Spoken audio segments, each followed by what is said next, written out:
Hello everyone, आप सभी का स्वागत है बेसिक कहानियाँ चैनल पर। तो आज की कहानी है लाचार बुढ़ापा। शिक्षक राममोहन वर्मा अपनी पत्नी के साथ अकेले हॉस्पिटल के कमरे में बैठे बैठे सोच रहे थे कि बीवी के ऑपरेशन के लिए पैसे की व्यवस्था कहाँ से करूं।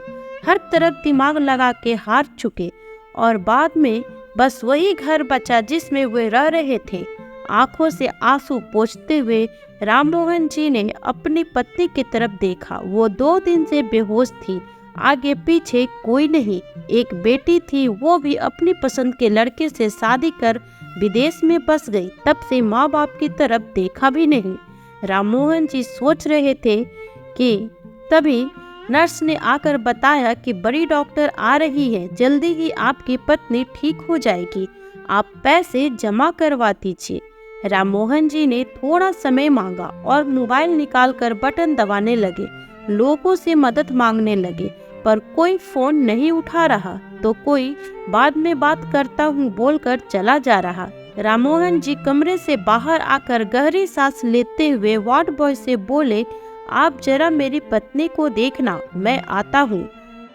राममोहन जी एक दुकान पर ब्याज का पैसा मांगने गए, लेकिन दुकान वाला उनकी हालत देख उनको सुनाने लगा।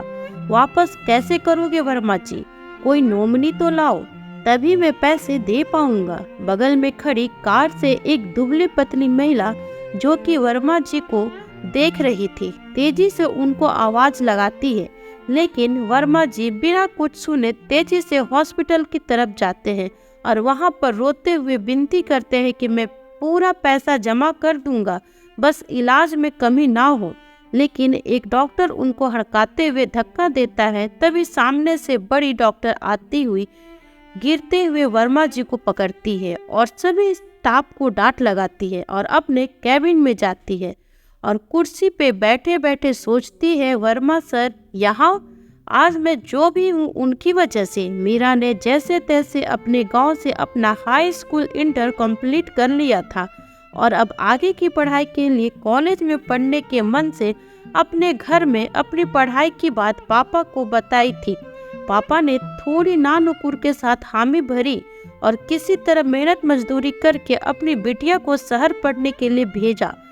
शहर में सीमा का दाखिला भी एक अच्छी कॉलेज में हो गया था।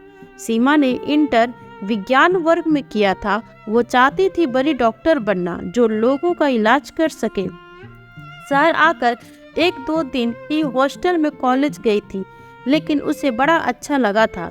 अपने गांव की थोड़ी याद तो आती, पापा की याद आती थी, लेकिन फिर भी उसे कॉलेज में अपनापन लगने लगा था। 1-2 सहेलियां भी उसकी बन गई थी और जो उसके क्लास टीचर थे वे मीरा को बहुत अच्छे लगे, क्योंकि उनका बहुत सरल स्वभाव था और इस वजह से वो अपनी हर बात सर को बता पाती थी।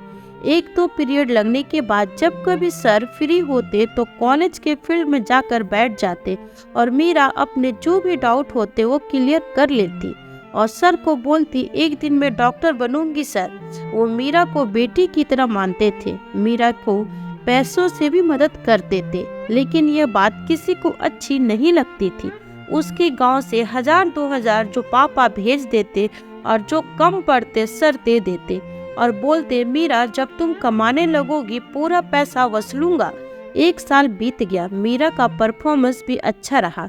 एक दिन सर के घर में पूजा थी, कुछ स्टाफ के अलावा मीरा को भी आमंत्रण दिया। मीरा भी गई। सभी स्टाफ के जाने के बाद सर ने कहा, मीरा रात हो गई है, अकेले कहाँ जाओगी, थोड़ी देर रुको, सब सामान व्यवस्थित करके मैं चलता हूँ, छोड़ देता हूँ।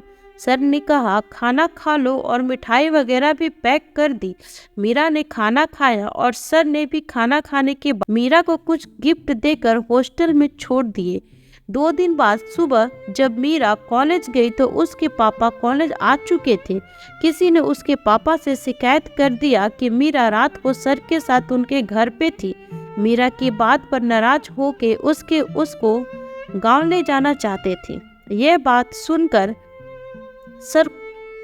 सर को पता चली। उन्होंने मीरा के पिता से बात की, हाथ जोड़कर बोले, मीरा आपकी बेटी है, आप उसका भला बुरा ज्यादा जानते हैं, पर उसकी पढ़ाई मत बंद करिए, क्योंकि मैं जिम्मेदार हूँ इसलिए तो बिल्कुल नहीं। मैं मीरा को अपनी बेटी जैसा मानता हूँ। मेरी भी बेटी है, बिल्कुल मीरा के जैसी। वो विदेश में पढ़ती है। जब मीरा को देखता हूँ तो बेटी की याद आती है। शायद इसलिए मैं मीरा की मदद भी करता हूँ।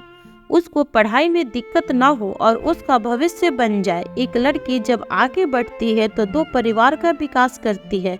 आपको पसंद नहीं मेरा मीरा से मिलना बोलना मैं सब बंद कर दूंगा, पर उसकी पढ़ाई ना बंद करिए। मैं जो भी थोड़े पैसे देता था वो आपको भेज दिया करूंगा, आप उसको दे दीजिएगा। लड़की की पढ़ाई ना रुके। मैं आपके ऊपर यह एहसान नहीं कर रहा हूँ, बस ये समझ के दूंगा कि मंदिर में कुछ प्रसाद दान दे रहा हूँ। सर के बहुत समझाने के बाद पापा ने कॉलेज पूरा करने दिया। पढ़ाई पूरी होते ही आगे की पढ़ाई के लिए फेलोशिप भी मिल गई और दूसरे शहर जाने के बाद गांव और पापा तो साथ रहे, लेकिन सर का साथ छूट गया। पर आज इतने साल बाद सर बाहर लड़ क्यों रहे थे? वो तो बहुत शांत और सरल थे। तभी कैबिन में नर्स आकर बोली, मैडम वो ऑपरेशन कैंसिल करते हैं। बुढ़ा पैसा नहीं जमा किया है, ऊपर से स्टाफ से झगड़ा कर रहा। वो अलग। तो आपको इस शहर में कहीं घूमना हो तो आप जा सकती हैं मीरा, लेकिन जो केस स्टडी किया है बहुत सीरियस है, उसकी जान को खतरा है। नर्स कौंध कर बोली, मैडम खतरा के बारे में उसको सोचना चाहिए। पैसे भी नहीं जमा किए, ऊपर से आपने भी देखा ना कैसे झगड़ा कर रहा था स्टाफ से। हाल ही में मीरा को पूरे मामले को समझने में देर नहीं लगी। नर्स से बोली, जल्दी से मुझे मरीज के कमरे में ले चलो। मीरा जैसे ही कमरे के गेट पर पहुंची तो देखा सर पत्नी के हाथ पकड़ के रो रहे थे और माफी मांग रहे थे। पैसे के अभाव में मैं तुम्हारा इलाज नहीं करवा पाया। आज घर बेच रहा हूँ लेकिन कोई खरीदने को तैयार नहीं। आज जब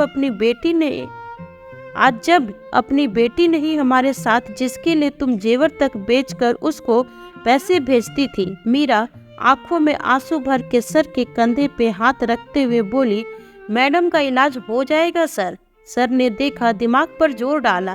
सर मैं मीरा, याद आया कॉलेज में आपके पोस्टेड थे। अरे हाँ, तुम इतनी बड़ी हो गई। खुश रहो, जीती रहो। सारा स्टाफ कमरे में आ चुका था। मीरा, आपकी मीरा सर डॉक्टर मीरा हो गई है। आज मैं जो भी हूँ आपकी वजह से सर। स्टाफ को डांटा और कहा, तुरंत ऑपरेशन की तैयारी करो। तेजी से मीरा सीजर करने के लिए जाती है। पूरा हॉस्पिटल काम में स्पीड पकड़ ली थी। आधे घंटे बाद मीरा सर के पास आकर बोली, मैडम एकदम ठीक है सर। वर्मा जी ने मीरा को खुशी से गले लगाकर बोले, मैं जल्द ही सारा पैसा चुका दूंगा। तुम्हारा ये उपकार कभी नहीं भूलूंगा। मीरा ने कहा, आज मैं जो भी हूँ आपकी वजह से। पैसे की बात करके मुझे पराया मत करिए। मैं आपकी बेटी जैसी हूँ ना, तो बेटी ही रहने दीजिए। सीमा ने स्टाफ से बोलकर वर्मा जी की पूरी व्यवस्था करवाई और एक मोबाइल फोन लेकर सर को दिया। सर, ये मेरी तरफ से, इसमें मेरा नंबर सेव है। मैं जल्द ही आपके घर आती हूँ। आज मुझे जल्दी जाना है और यहाँ कोई दिक्कत हो तो मुझे फोन कर दीजिएगा। ये मेरा नहीं, आपका हॉस्पिटल है। पूरा स्टाफ वर्मा जी के साथ किए व्यवहार पर शर्मिंदा था। मीरा ने कहा, चाहे जितने ऊंचे पद पर पहुंच जाओ, अपना चरित्र कभी नहीं बदल सकती। मीरा ने सर के पैर छुए और चली गई। मीरा ने जो कुछ अपने सर के लिए किया, आज के समय में कोई ऐसा छात्र या छात्रा है जो मीरा के जैसा किरदार निभाया हो? अगर हाँ, तो एक हार्ट इमोजी कमेंट बॉक्स में जरूर पोस्ट कर दीजिए। ओके फ्रेंड्स, फिर मिलूंगी आपसे नेक्स्ट वीडियो में न्यू कहानी के साथ। तब तक अपना ख्याल रखें और स्वस्थ रहें। साथ ही लाइक एंड सब्सक्राइब करना ना भूलें। Bye bye.